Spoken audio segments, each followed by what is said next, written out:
Agora, nós temos que fazer aqui uma pergunta, Haroldo. Porque imaginemos que essa intuição, a partir do Shakespeare, faça sentido. Em 2016, o modelo dominante era o Iago, o vilão dissimulado. Em 2024, o modelo é Ricardo III. Porque em 2024 aconteceu algo, foi daí que, para mim, essa intuição se solidificou.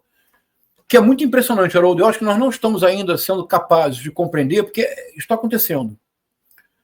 O que o Elon Musk fez à frente do X não tem paralelo nos últimos 200 anos, Haroldo. Primeiro, a cronologia. O Elon Musk deu uma entrevista para um âncora da CNN, que ele contratou, o Don Lemon, que despediu logo depois de fazer uma entrevista com ele. E ele disse para o Don Lemon que ele não tinha candidato. Que assim que ele tivesse candidato, ele anunciaria. Como é que ele anunciou? Ele fez um Space no X. Ele com Donald Trump. Eu não preciso dizer que eu escutei o Space inteiro. Nesse Space, o Elon Musk anunciou o apoio ao Trump, esposando uma teoria conspiratória que é espantosa. É o The Great Replacement.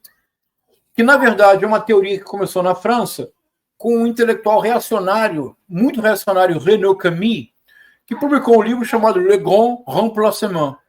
E a grande substituição seria dos valores greco-romanos, judaico-cristãos, europeus, ocidentais, alta cultura, pela invasão islâmica que estaria acontecendo na França.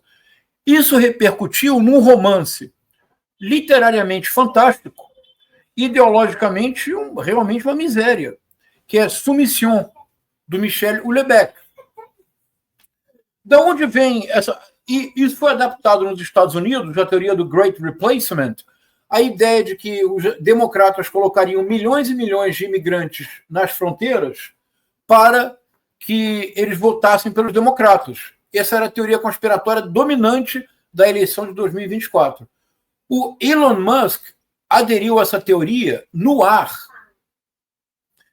Agora, nota ao pé de página. De onde vem essa teoria, na verdade? A minha hipótese, Haroldo, é que essa teoria é uma atualização chocante e inesperada de algo que dominou o século XIX, caribenho e latino-americano, e mesmo norte-americano, que era o famoso medo do Haiti.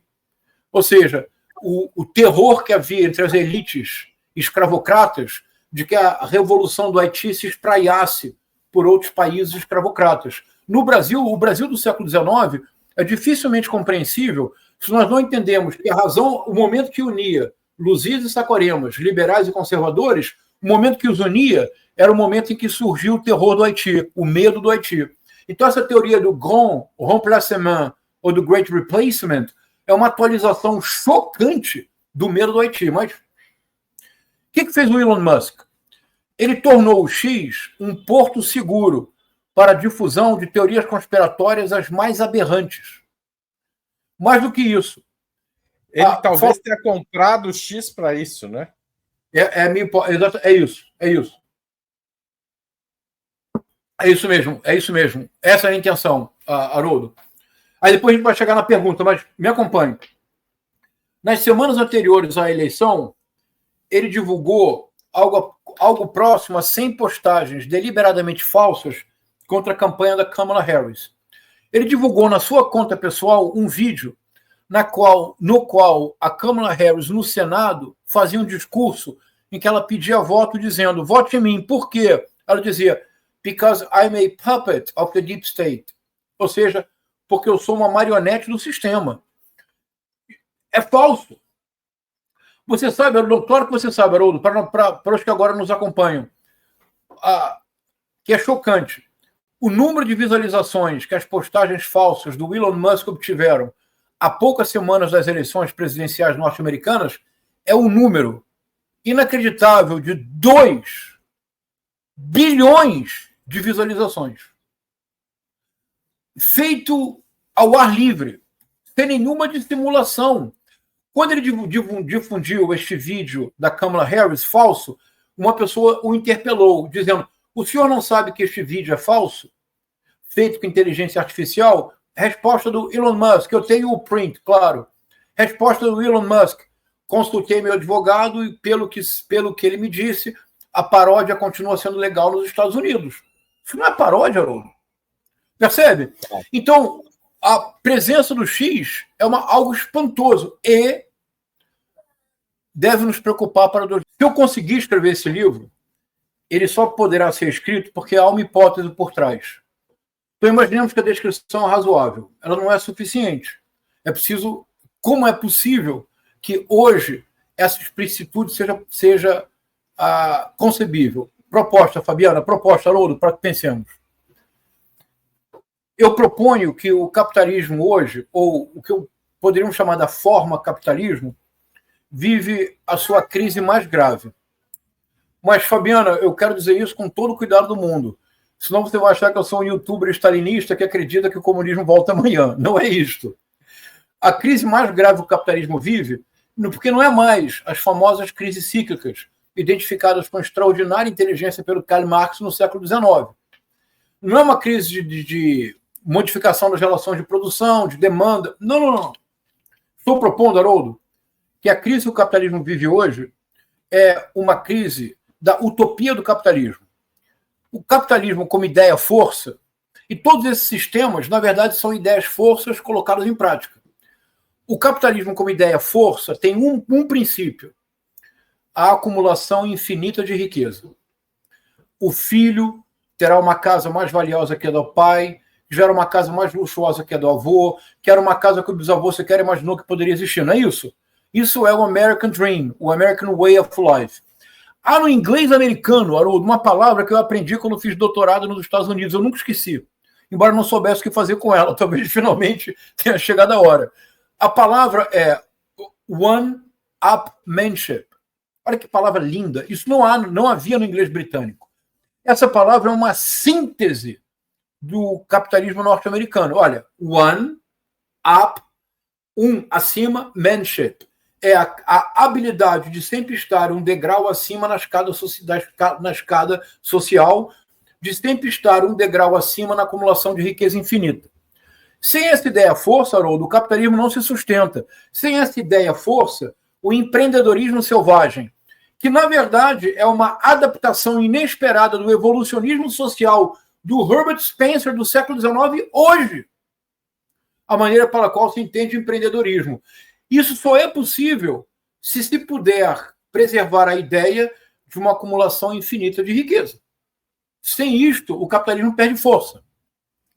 Agora, o que o mundo de hoje deixou claro é que esta ideia-chave do capitalismo, artes plásticas para quem gosta, tudo está dito nas telas, absolutamente tão kitsch, que se tornam interessantes, do Norman Rockwell, esse artista americano da década de 50, que pinta um pouco o sonho, o American Dream, Norman Rockwell.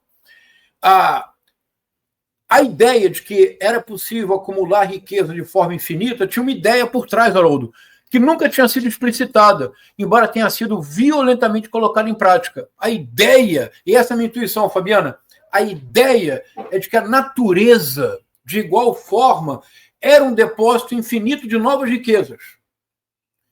A tração animal já não é suficiente? Carvão. Carvão já não dá conta? Gás. Descobre-se o petróleo, energia eólica. A ideia de que sempre haveria uma forma nova para preservar o caráter inesgotável das riquezas naturais. Não é isso, Haroldo? Por que é que a extrema-direita, aí as pontas começam a se atar? Mas você vê que eu não estou pensando mais alto. Assim, tem uma parte do eleitorado e uma parte do que se fia nisso violentamente. Isso. E está nessa disputa. Exatamente, Haroldo. Então, veja, essa era a ideia-força. Não é casual, então, e as pontas começam a se atar, que a extrema-direita transnacional tenha adquirido visibilidade pela primeira vez através da matriz de todos os negacionismos, o negacionismo climático. A extrema-direita não pode aceitar a hipótese da crise climática. Porque se aceita a hipótese da crise climática, o capitalismo inteiro precisa ser reformado. Não é mais possível seguir com a ideia de uma acumulação infinita de riqueza, porque o planeta está se exaurindo, está sendo esgotado. Resposta da forma capitalismo a essa crise. Proponho, Haroldo, A resposta é tripla com um apoio. Vou ver se faz sentido. A resposta, em primeiro lugar, é o que eu chamo... isso mesmo, Fabiana, é uma antropofagia. Fabiana, que bom, mas não é uma antropofagia. Vamos recordar eu ia dizer Haroldo de Andrade, o Oswaldo de Andrade. O Oswaldo de Andrade. Na crise da filosofia messiânica, a tese que ele apresentaria para se tornar doutor em filosofia na USP, e o concurso acabaram com o concurso, porque ninguém dava conta do Oswaldo de Andrade andando nos corredores da USP falando da sua tese. A crise da filosofia messiânica de 1950, no segundo parágrafo, ele propõe uma distinção entre antropofagia e canibalismo. Ele diz que antropofagia é quando você, de fato, somente assimila o que você admira. Canibalismo, diz ele, é uma antropofagia de baixa voltagem. Então, e veja, Fabiano, que importante, desde os anos 80, o mercado financeiro americano e o capitalismo lançam a mão da noção de canibalismo para dar conta do que eles chamam dos sharks, dos tubarões do mercado, aqueles que devoram os outros. É isso mesmo, veja. Então, hipótese, Haroldo. Tem programa, né? Tem reality show com esse título. Isso. Nadando entre os tubarões. Isso, Shark Tank. É isso, exatamente. Então, veja. Proposta. A forma capitalismo reagiu através da articulação de 3 fatores. O que eu chamo proponho denominar de neoliberalismo predador, não é mais o neoliberalismo lá Margaret Thatcher. Porque hoje, você preservar a predação da natureza como se fosse um dado aceitável é um neoliberalismo predador. Que se baseia de igual forma, então é a superexploração dos recursos naturais que se extinguem, que se baseia de igual forma na superexploração de uma categoria que começa a desaparecer. E o desaparecimento dessa categoria, Haroldo, tem consequências teóricas enormes. Karl Marx não existiria sem essa categoria. A sociologia não teria se estruturado sem essa categoria, que é o trabalho, concebida como uma relação de troca. Essa categoria está se perdendo pelo empreendedorismo selvagem, que é a uberização do trabalho no mundo inteiro, que na verdade é uma precarização da vida em todas as suas esferas.